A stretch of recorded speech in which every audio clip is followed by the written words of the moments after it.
It's one of the top sports attractions in the nation. And it's right here in Kansas City. Not talking basketball now. They're hoping for even more bragging rights at this spot. That's right. Joel Nichols joins us live from the Jazz District at the Negro Leagues Baseball Museum. So, Joel, they're a top 20 attraction right now, but they're hoping they might even see a higher spot in that ranking.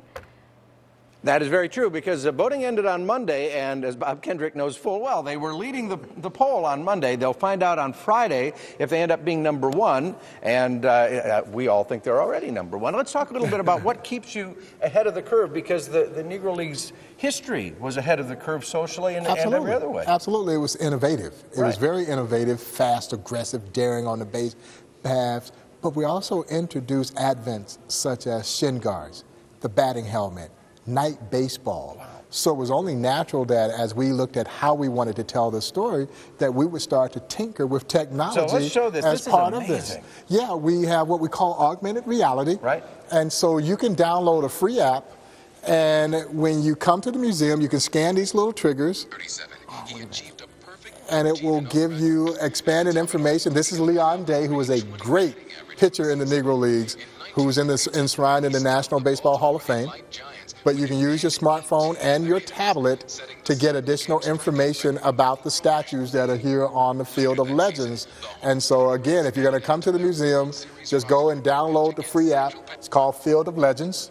And then come and use it when you make your way around the Field of Legends. What a great idea. We got about 30 seconds left. What's it mean to you personally, and what do you think it would mean to Buck O'Neil? We've been talking about him all morning, to know that this attraction, of all the attractions in the country, could well be certainly top 10, maybe number one on Friday. Well, Buck was a competitor too. He was a competitor. He wanted to win.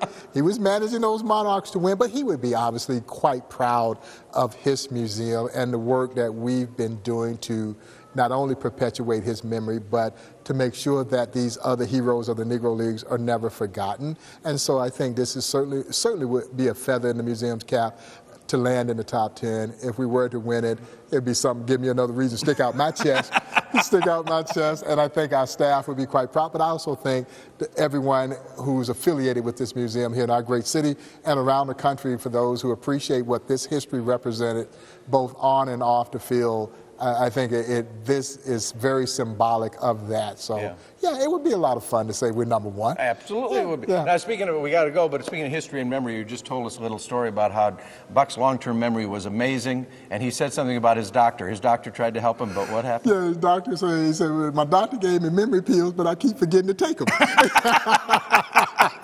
You don't have to take a pill to enjoy the memory here and the new technology and really the cutting edge of American society when it came to gender equity and technology that the baseball world really learned from the Negro Leagues. It's really an amazing place. Might be number one on Friday, certainly top 10 already. We'll talk, and when they're number one, Bob will walk to everyone's house and say, we're number one. I wouldn't put it past him. It looks like he might do that. Joel, thank you.